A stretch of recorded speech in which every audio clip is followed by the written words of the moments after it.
کنڈی ابھی ہل رہی تھی. جب دروازے سے باہر تشریف لائے تو دروازہ بھی تو اس جہاں کی ایک چیز تھی, دروازے کی کنڈی بھی اس جہاں کی ایک چیز تھی. اور جب دروازہ کھولا تو پہلی آپ جانتے ہوں گے کہ اب تو یہ نیا دور آ گیا.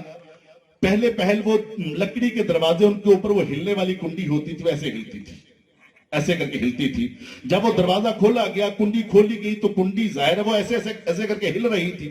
جیسے دروازے سے باہر نکلے اس دنیا کو چھوڑنے کے ارادے سے, اس فضاؤں کو چھوڑنے کے ارادے سے, تو وہ کنڈی کی بھی جان نکل گئی. وہ یہاں پہ تھی تو یہاں آنا بھول گئی, وہ یہاں پہ تھی تو یہاں پر اس کی جان نکل گئی, وہ یہاں پر رہ گئی. اب وہ جو لوگ تھے جب مکہ کو چھوڑا تو مکہ کے اندر جو لوگ تھے وہ بھی جہاں کی ایک چیز تھی, ان کی جان نکل گئی. وہ سوئے تھے تو سوئے ہی رہ گئے. اگر فضائیں تھی, ہوائیں تھی, وہ چلنا بھول گئی, جہاں پر تھی وہیں پر وہیں ان کی جان نکال دی گئی. پرندوں نے چہچہانا چھوڑ دیا, درختوں نے لہلہانا چھوڑ دیا. آسمان کے ستارے ابھی تک انتظار کر رہے ہیں کہ کب میرے مصطفیٰ صلی اللہ تعالی علیہ وسلم ہمارے پاس سے گزریں گے. اب مکہ کو چھوڑ کر جب بیت المقدس کے اندر گئے, انبیاء کرام کی امامت کروائی گئی. وہاں تک میرے مصطفیٰ صلی اللہ تعالی علیہ وسلم اس زمین کے اوپر ہیں. ہم کہہ لیں, دوسرے لفظوں میں کہہ لیں کہ بشریت موجود ہے.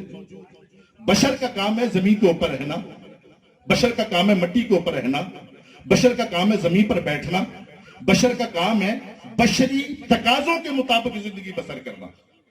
وہاں پر بیت المقدس کے اندر جا کر تو امامت کروائی انبیاء کرام کو. امامت کروانے کے بعد بشر کا کیا کام ہے کہ وہ زمین کو چھوڑ کر ہواؤں میں اڑنا شروع کر دے. اب میرے مصطفیٰ صلی اللہ تعالی علیہ وسلم کی بشریت اگر دیکھا جائے تو بشریت تو میرے آقا نے زمین پر اسی وقت چھوڑ دی تھی جب زمین سے سفر کر کے آسمانوں کی طرف میرے آقا صلی اللہ تعالی علیہ وسلم تشریف لے گئے تھے. اور کتنی دیر کے اندر, چند لمحوں کے اندر, چند ساعتوں کے اندر. جب فضاؤں کو چھوڑا تو فضاؤں کی جان نکل گئی, ہواؤں کو چھوڑا تو ہواؤں کی جان نکل گئی. جب آسمان کے ستاروں کے پاس پہنچے تو ستاروں کی جان نکل گئی, جہاں پہ ستارے تھے وہیں پہ روک دیے گئے. چاند کی گردش وہیں پہ روک دی گئی. سورج کی گردش جس نے نکلنا تھا, ابھی طلوع ہونا تھا, وہ طلوع ہونے کی طرف سفر کر رہا تھا, اس کی جان ادھر نکل گئی, اس کو وہیں پہ روک دیا گیا. اب یہ کونوں لمکاں سے اوپر میرے آقا تاجدار کائنات صلی اللہ تعالی علیہ وسلم اللہ تبارک و تعالیٰ سے محو کلام ہونے کے لیے تشریف لے گئے. اب وہاں پر اللہ تبارک و تعالیٰ سے ملاقات بھی ہوئی, جنت و دوزخ کا نظارہ بھی کیا گیا, اللہ تبارک و تعالیٰ سے تحفے تحائف بھی لیے. پھر واپس آ کر 9 بار موسیٰ علیہ نبی علیہ السلام نے آپ کی زیارت کی. امام بخاری فرماتے ہیں, امام بخاری فرماتے ہیں کہ آپ نے 9 بار واپس آئے, 9 بار موسیٰ علیہ السلام نے عرض کیا آقا کیا ملا؟ فرمایا 50 نمازیں. آقا میری امت تو کم نمازیں نہیں پڑھ سکی تھی, یہ 50 نمازیں کیسے پڑھے گی؟ پھر واپس گئے, پھر 5 کم ہوئی, پھر واپس گئے, پھر 5 کم ہوئی, پھر واپس گئے, پھر 5 کم ہوئی. 5 کرتے کرتے 9 کا عدد پورا ہوا اور نمازیں 5 رہ گئیں. پھر اللہ تبارک و تعالیٰ سے 5 نمازوں کا تحفہ لے کر راز و نیاز کی باتیں کرنے کے بعد جب دوبارہ واپس تشریف لانے لگے, جیسے ستاروں کے پاس آئے, جان ہے وہ جہان کی, جان ہے تو جہان ہے. جان اس جہاں کو چھوڑ کر چلی گئی تھے تو جہانوں کی جان نکل گئی تھی. جب وہ جان واپس آئی, جو ستاروں کے پاس جان آئی, ستاروں کی جان میں جان آئی, ستاروں نے چلنا شروع کر دیا.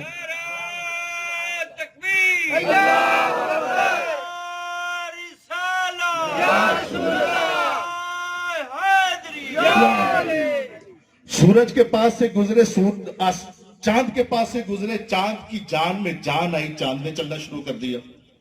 نیچے آئے, ہواؤں نے چلنا شروع کر دیا. فضاؤں کی جان میں جان آ گئی, فضاؤں نے چلنا شروع کر دیا. وہ رکے ہوئے پتے وہ سرسرانے لگے, ان کی جان میں جان آ گئی. میرے مصطفیٰ صلی اللہ تعالی علیہ وسلم زمین پر تشریف لے آئے. وہ سوئے ہوئے لوگ جمائیاں لیتے ہوئے, انگڑائیاں لیتے ہوئے اٹھنے لگے, اس لیے کہ جان میں جان آ گئی تھی.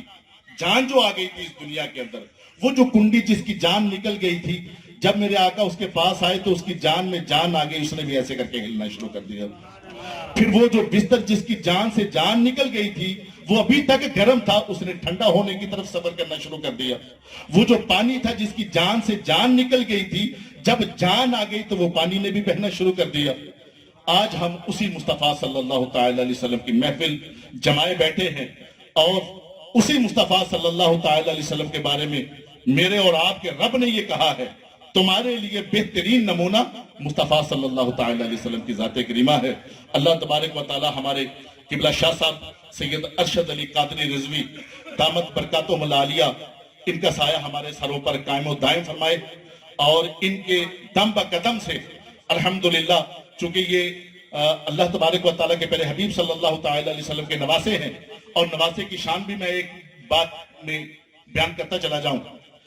سیدنا حسن رضی اللہ تعالیٰ عنہ عمر فاروق رضی اللہ تعالیٰ عنہ کی کاشانہ اقدس پر کسی کام کی غرض سے تشریف لے آئے، دروازہ نوک کیا، شاید کسی کام کی غرض سے مصروف ہوں گے، جلدی سے سیدنا عمر فاروق رضی اللہ تعالیٰ عنہ باہر تشریف نہ لا سکے، مصروف ہوں گے، کوئی کام ہوگا۔ تھوڑی دیر کے بعد تشریف لائے، سیدنا حسن رضی اللہ تعالیٰ عنہ یہ خیال فرماتے ہوئے کہ شاید امیر المومنین مصروف ہے، بعد میں آ جائیں گے۔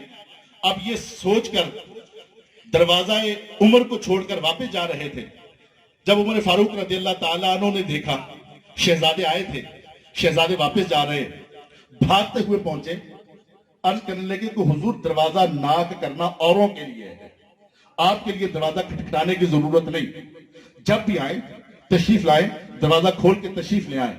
حضور آپ آئے، واپس کیوں جا رہے ہیں؟ ارشاد فرمایا میں آیا تھا، دروازہ ناک کیا، آپ کے آنے میں تاخیر ہوئی، سمجھا شاید آپ مصروف ہوں گے، میں آ گیا کہ بعد میں آپ سے بات کر لوں گا۔ آپ نے اپنا امامہ اتارا اور روتے ہوئے عرض کی کہ حضور یہ جو میرے سر پر بال اگائے ہیں یہ آپ ہی نے تو اگائے ہیں، یہ جو میرے سر پر بال اگے ہیں یہ آپ ہی نے تو اگائے ہیں، یہ کہاں سے آئے؟ کیا مطلب کہ حضور یہ جو میری شان و شوکت ہے، میں آج امیر المومنین ہوں، یہ جو بھی میری جوانی ہے، میرا شباب ہے، میری انسانیت ہے، مجھے جو کچھ بھی ملا حضور یہ آپ کے قدموں سے ملا نا۔ شہزادوں کے توسل سے سب کچھ ملتا ہے، میرے آقا صلی اللہ تعالی علیہ وسلم کے توسل سے، شہزادوں کے توسل سے، اس لیے ارشاد فرمائے لوگوں اپنی اولاد کو 3 محبتیں سکھاؤ۔ یا رسول اللہ کون سی 3 محبتیں؟ فرمایا اپنے قرآن کی محبت، اپنے نبی کی محبت، اور نبی کے اہل بیت کی محبت۔ یہ قرآن اور اہل بیت یہ میرے حوض کوثر پر دونوں اکٹھے آئیں گے میرے پاس۔ اللہ تبارک و تعالی ہمارے پاس قبلہ موجود ہے جو اپنے نورانی وجدانی الفاظ سے ہمارے قلوب و اذہان کو منور کریں گے انشاءاللہ تبارک و تعالی۔ اللہ تبارک و تعالی آپ کا آنا، ہمارا مل بیٹھنا، قبلہ شاہ صاحب کا یہ محفل سجانا اپنی پاک بارگاہ میں قبول و منظور فرمائے، آمین بجاہ النبی الامین وما علیہ البلاغ۔